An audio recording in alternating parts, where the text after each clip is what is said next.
마켓 이슈 분석 이어갑니다. 유로그룹의 긴급 회의를 앞두고 그리스 부채 문제가 협상될 수 있다라는 기대감 시장 전반적으로 호재가 되고 있습니다. 이 영향 어떻게 해석을 해볼 수 있을 것인지 그리고 쏟아지는 지표 그에 따른 해석도 오늘 덧붙여보도록 하죠. 오늘 좀 나눠볼 이야기가 많은 것 같아요. 네, 맞습니다. 그럼에도 불구하고 그중에서도 가장 핵심이 되는 게 바로 그리스 리스크가 줄어들고 있다는 점이죠. 일단 유로존을 탈퇴하지 않을 것이다라는 기대감이 번지고 있는 게 사실인데 지금까지의 상황과 함께 앞으로의 또 체크해볼 변수들은 어떠한 것들이 있는지 오늘은 이승원 ADF 코리아 리스크 매니저 모시고 이야기 나눠보겠습니다. 자, 매니저님 어떻게 지금 보고 계십니까?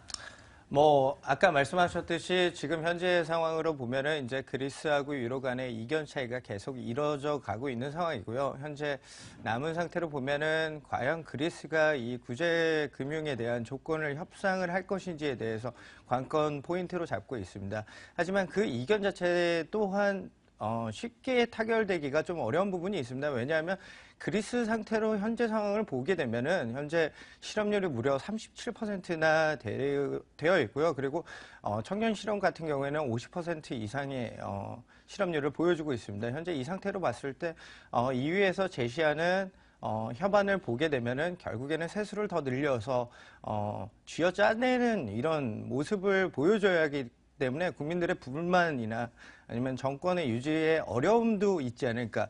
그렇기 때문에 이제 단기간에 대한 협상은 좀 어려울 부분이 사실 있습니다. 하지만 오늘 밤 사이에서 협상이 이루어질 수도 있겠다라는 기대감 때문에 다시 미국장이라든지 아니면 유럽장의 반등이 있었고요.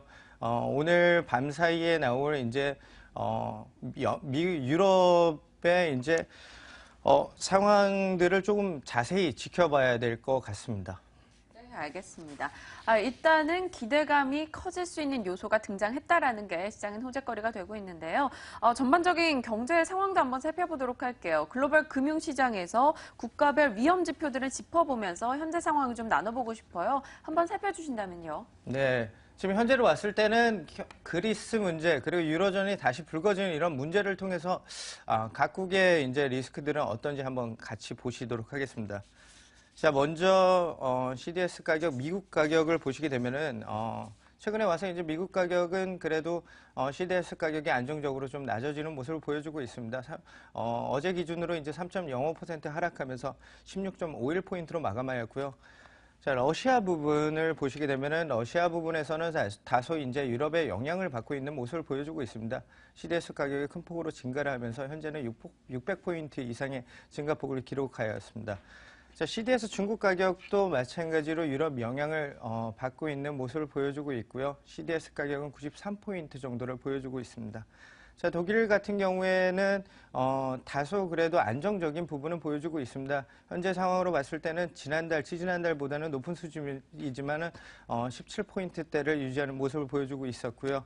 자, 그리스 같은 경우에 지금 보시게 되면은 CDS 부채 가격으로 보면 거의 부도 상황 이후 현재로 봤을 때는 부도라고 보기에도 판단이 될 정도로 CDS 가격이 큰 폭으로 증가하는 모습을 보여주고 있고요. 향후에도 이 변동폭은 큰 폭으로 이어질 것 같습니다. 자, 이탈리아. 과연 이제 그리스 하면 이제 작년 상황으로 봤을 때 포르투갈하고 이탈리아하고 번지는 모습을 보여주고 있었는데요.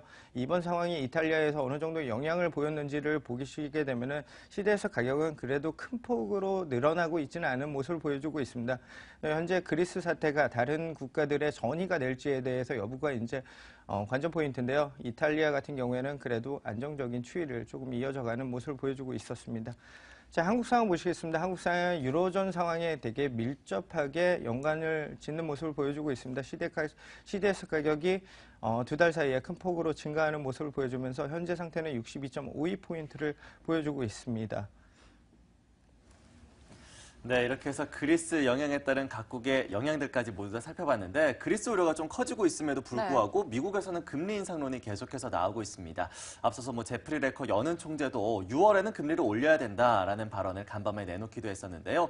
이가 바로 미국의 고용 때문이다라는 이야기 많이 나오고 있어요. 그쵸? 미국의 고용이 강하게 개선이 되고 있는데 미국 고용 좀 다시 한번 짚어봐야 될 것 같습니다. 최근 흐름 어떻게 진행되고 있습니까? 네, 고용 보고서 보게 되면은 미국 상태만 보면 지금 현재 상황에 되게 이제 진전되고 있는 모습, 그리고 현재 발전되고 있는 모습을 보여주고 있고요. 근데 사실 고용 보고서를 다시 되짚자는 의미는 우리가 이제 어렸을 때 시험을 보게 되면은 시험의 결과만 중요한 게 아니라 이제 왜 틀렸는지, 왜 맞았는지 이렇게 분석하는 능력이 중요하지 않습니까? 분석을 해야지 이제 미래를 예측할 수 있는 부분인데요. 이번 고용 보고서 장밋빛만 있는지에 대해서 조금 분석을 해보겠습니다. 먼저 차트를 통해서 이제 고용 보고서 현재 상황을 보시겠습니다. 자, 예상치는 23만 건 증가를 예상하였는데요. 예상치보다 큰 폭으로 증가를 하면서 25만 7천 건을 발표를 하였습니다. 실업률은 5.7%까지 내려가는 모습을 보여주고 있었고요. 자, 고용보고서 세부사항을 보여주시겠습니다. 고용보고서 세부사항 보시게 되면 가장 중점적으로 포인트를 보셔야 될 부분이 프라이빗 서비스 프로듀싱이라고 하는 부분을 이제 빨간색으로 표시를 해놨는데요. 이 부분이 지난달 증가폭보다는 떨어졌습니다. 이렇게 된 이유는 이제 12월에 단기적인 고용, 쇼핑몰이나 백화점의 고용이 증가했던 부분에서 이번 달에는 그런 부분이 사라졌기 때문에 서비스 업종에서 단기적인 고용이 조금 하락하는 모습을 보여주고 있었습니다. 증가폭이 좀 둔화됐다는 말씀드리고요. 전반적으로 봤을 때 12월, 11월 그리고 1월까지 봤을 때 고용의 증가폭은 상대적으로 1월이 둔화되는 모습을 보여주고 있었는데요. 이런 부분이 이제 왜 둔화가 됐을까라는 부분을 말씀을 드리면은 전반적으로 봤을 때 1월은 고용의 시장이 활성화되는 그런 시기는 아닙니다. 하지만 이번 달의 고용치는 예전이나 10년 기준으로 봤을 때 1월에 대한 고용치보다는 높은 상태였기 때문에 서프라이즈라고 말씀을 드렸고요. 실업률은 큰 폭으로 떨어지는 모습을 보여줬습니다. 실업률은 작년 대비했을 때 무려 10% 정도 떨어지는 모습을 보여주고 있었습니다. 자, 네. 비농업 부분의 고용 건수 3개월 평균으로 봤을 때도 30만 건 이상 증가하는 모습을 보여주고 있었고요. 실업률, 비정규직 포함 실업률과 실업률을 봤을 때도 큰 폭으로 하락하는 모습을 보여주고 있었습니다. 부분별 연간 고용 증가율 부분에서는 가장 큰 폭으로 늘어난 부분이 이제 건설 부분의 고용 부분이 증가를 많이 하였고요. 서비스 또한 증가폭을 3% 이상의 증가폭을 기록하였습니다. 자, 평균 시간당 임금 연간 증가율도 증가를 하였고요. 자, 고용률과 노동 가능 인구 증가율, 여기에서 좀 관점으로 보셔야 될 부분이 실제 고용률이 연간 대비했을 때 2% 정도 늘어났습니다.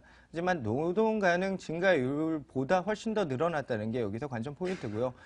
미국이 계속해서 고용이 개선되고 있다는 부분이 사실 여기에서 드러나는 부분이거든요. 노동 가능 인구 증가율보다 고용률이 훨씬 더 증가하는 모습을 보여주고 있었습니다.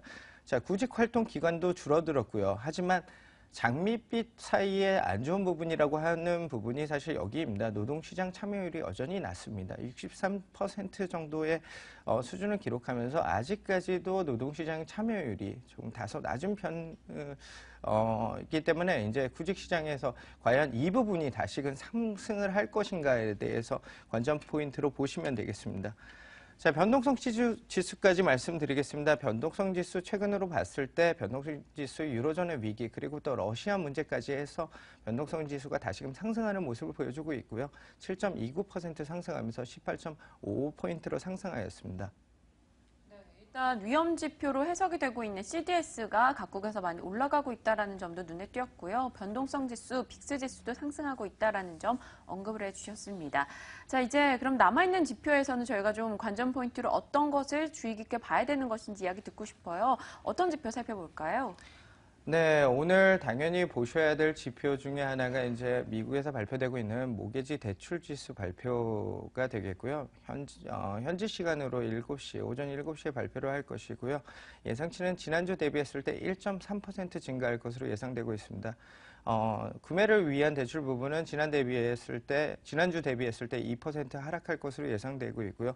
제6자 부분이 지난주 대비했을 때 3% 정도 증가할 것으로 예상되고 있습니다. 또 하나의 지표는 미국의 재정 수지가 발표가 될 것인데요. 현지 시간으로는 오후 2시경에 발표될 것으로 예상되고 있습니다.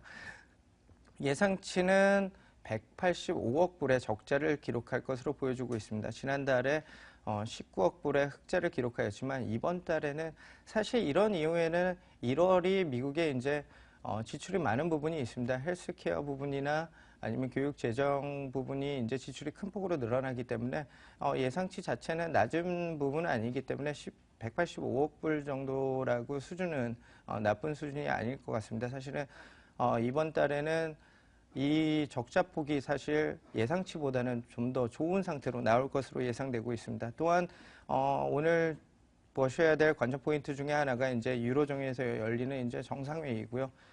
이 부분에서 과연 극적인 타결이 있을 것인지 없을 것인지 또 관전하셔야 될 포인트로 보시면 되겠습니다.